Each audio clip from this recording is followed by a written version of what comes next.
Então vamos lá, né? Vamos dar início ao nosso curso. Raciocínio lógico, pessoal. A gente tem que começar desmistificando duas coisas, tá certo? Entenda uma coisa, raciocínio lógico não é interpretação de texto. Esqueça isso. Não pense que você vai conseguir resolver as questões de raciocínio lógico através da interpretação de texto, porque não vai, tá? Se você for tentar resolver as questões de raciocínio lógico através da interpretação de texto, você vai se complicar ainda mais, tá certo? Mas também não estou dizendo para descartar a interpretação de texto dentro dessa disciplina. A gente não pode fazer isso com a nossa língua portuguesa, né? Então a gente não pode descartar a língua portuguesa de nenhuma das disciplinas, seja ela qual for, direito administrativo, direito constitucional, a gente precisa dessas interpretações das questões. Mas o que eu quero dizer é que não é um fator preponderante para poder resolver as questões de raciocínio lógico, é a questão da interpretação de texto, tá certo? Então, primeiro, raciocínio lógico não é interpretação de texto. Então ele é o quê? Ele é aplicação de regra. Raciocínio lógico é aplicabilidade de regra. Nós vamos observar algumas regras aqui, que nós vamos aplicar essas regras nas questões, e vocês vão, a partir dessas regras, conseguir resolver os exercícios de raciocínio lógico, tá? Outra coisa também, e segundo, é que raciocínio lógico, pessoal, raciocínio lógico não não tem nada de lógico, né? Eu costumo brincar dessa forma em sala de aula, dizer que raciocínio lógico não tem nada de lógico. Por que eu digo isso? Porque às vezes você observa uma frase assim, João é cearense ou um porco voa. E aí você pode dizer, mas o que tem a ver uma coisa com a outra, né? Desde já, pessoal, não precisa ter a ver, não precisa ter nada a ver, entendeu? Dentro das questões de raciocínio lógico. Então, elas não precisam fazer sentido, não precisa ter uma coerência, uma coesão na minha frase, tá certo? Então, a gente começa entendendo essas duas coisas. Se você começar entendendo essas duas coisas, a sua mente já vai começar um pouco mais aberta para essa disciplina. Então, raciocínio lógico não é interpretação de texto, é aplicabilidade de regra, e raciocínio lógico não tem nada de lógico. Beleza? Olha só, antes da gente começar uma introdução, né, do raciocínio lógico de forma mais técnica, deixa eu mostrar a vocês algumas questões. Olha só essas questõezinhas aqui da Fundação Carlos Chagas, por exemplo. Olha como a Fundação Carlos Chagas cobrou essa questão de raciocínio lógico na prova para auditor fiscal. São Paulo, Prefeitura de São Paulo. Olha só. Considere o argumento seguinte. Acompanhe a leitura aí. Se o controle de tributos é eficiente e é exercida a repressão à sonegação fiscal, então a arrecadação aumenta. Ou as penalidades aos sonegadores não são aplicadas, ou o controle de tributos é ineficiente. É exercida a repressão à sonegação fiscal, logo, se as penalidades aos sonegadores são aplicadas, então a arrecadação aumenta. Se para verificar a validade desse argumento for usada uma tabela verdade, né, qual deverá ser o número de linhas da tabela verdade? Então, é uma questão que você olha e, a princípio, você pode dizer, meu Deus do céu, isso aí é coisa de doido, né? Coisa de maluco, eu não sei nem para onde vai, não entendi nada nessa questão. Mas calma, só estou mostrando aqui como a Fundação Carlos Chagas trabalha, tá certo? Provável banca aí do nosso concurso, tá certo? Olha essa outra questão. Essa não é da FCC, mas ela traz também uma boa base para a gente de raciocínio lógico, e diz o seguinte: analise as seguintes proposições compostas, 1, 2 e 3. 2 é par e 3 é múltiplo de 2. Se 5 é ímpar, então 11 é ímpar. 7 é par ou 13 é ímpar. É correto apenas o que se afirma em qual delas, né? 1, 2, 3, 1 e 2, 2 e 3. Beleza? Ok. Observe como as questões de raciocínio lógico, elas também podem se apresentar de forma mais técnica, né? Dentro dessa disciplina. Olha só, olha essa questão aqui da Fundação Carlos Chagas também, PGE da Bahia.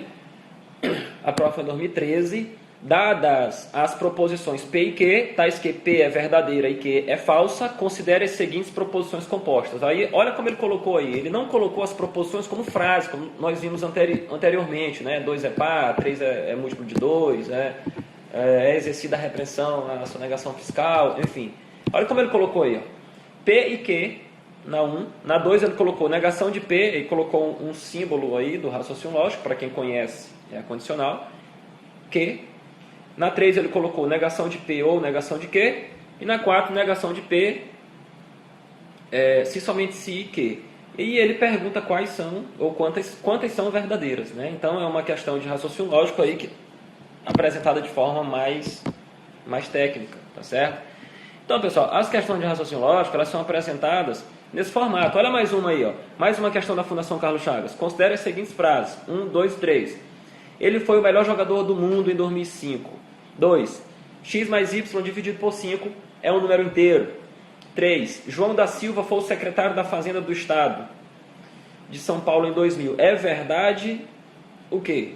Né? Ele quer saber o que é verdade. Então, pessoal, nós vamos entender, quero que vocês entendam uma coisa. Essas frases dentro do raciocínio lógico, elas estarão sempre acontecendo, né? E seja ela qual for, seja o sentido qual for da tua frase, né, que vai aparecer lá na hora, pode aparecer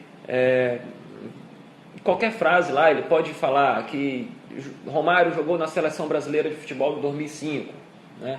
Ele pode falar a água do mar é doce. Ele pode falar 2 mais 3 igual a 7. Ele pode trazer qualquer coisa, qualquer frase, tá certo? No início eu falei que raciocínio lógico não é interpretação de texto, é aplicação de regra, né? E nós vamos começar a observar essas regras. Para que a gente possa resolver essas questões que eu acabei de mostrar a vocês, nós precisamos entender algumas regras dessa disciplina, algumas regras de raciocínio lógico, tá certo? Então eu queria chamar a atenção aqui de vocês para a gente observar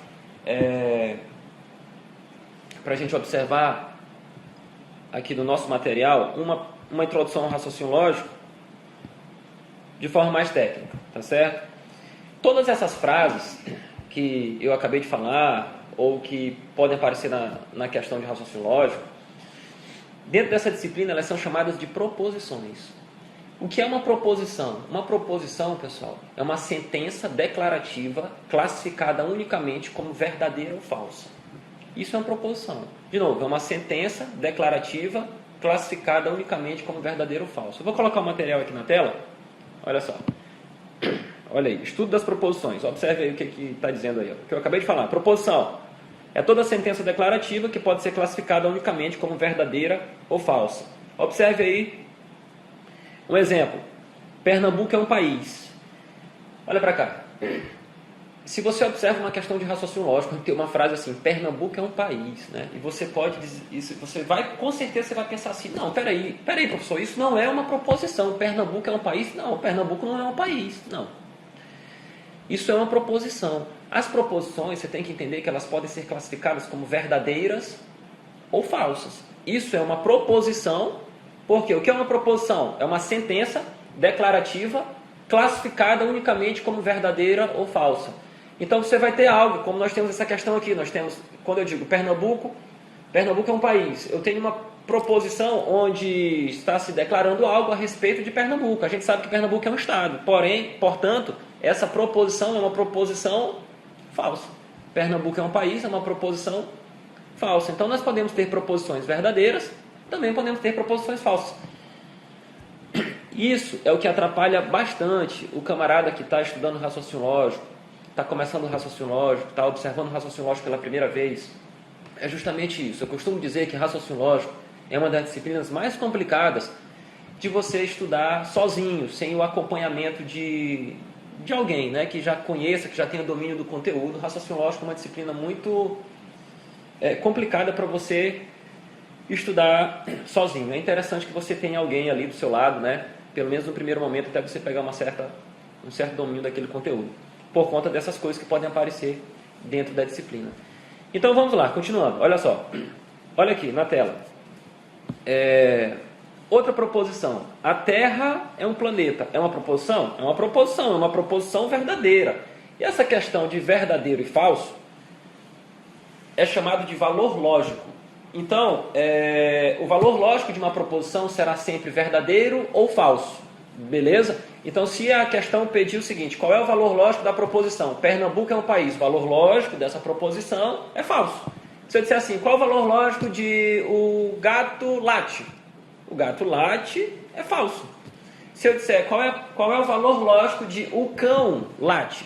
Essa é verdadeira. Beleza? Então, as proposições, elas podem ser classificadas como verdadeiras ou falsas. Vamos observar aqui mais alguns exemplos, olha só. Exemplo de proposições lógicas. Todos os peixes vivem no mar. Falso, né? Tem peixe que vive no rio, né? O número 24 é múltiplo de 3. É uma proposição, classificada como verdadeira ou falsa. No caso, verdadeiro. Pedro tem mais de 10 anos de idade, é uma proposição. O número inteiro 15 é composto, é uma proposição. Zico jogou na seleção brasileira de vôlei, é outra proposição. Então, essas proposições, vocês podem observar que elas podem se misturar o raciocínio lógico com outras disciplinas, como por exemplo com matemática. Aqui está dizendo que o número inteiro, 15, é composto. Aí você precisa da definição de número composto. O que é o número composto? O que é o número primo? Né? Então eu preciso, pode ser que na sua prova apareça uma questão lá, uma frase, uma proposição, lá na informática, ou até mesmo do direito constitucional, do direito administrativo. Né? Ele pode pedir o valor lógico da sentença, da proposição. O crime de racismo é afiançável. E aí? Ou ele pode pedir o valor lógico de uma proposição da seguinte forma. Ou ele pode misturar proposições. Ele pode dizer, o cidadão estrangeiro ao cometer crime político em território brasileiro deve ser extraditado. Isso é verdadeiro ou falso? Aí você precisa conhecer a Constituição Federal. Lá no artigo 5º acho que traz isso. Né? Então, o raciocínio lógico ele pode se misturar com qualquer outra disciplina, com inglês. Por isso não tem inglês no edital. Pode, não tem problema nenhum. Tá? Desde que... tem gente que diz o seguinte, tomara que não venha assim, misturando com direito com outra disciplina. Com uma disciplina que não esteja no edital. Né? Então, levante as mãos para o céu se cair misturado com geografia, com inglês, porque quando cai misturado com alguma coisa que não está no edital, tem que aparecer de forma básica. Tá? Agora, se misturar com direito constitucional, com direito administrativo, com qualquer outra disciplina que tenha o que apareça no edital, aí a banca pode pesar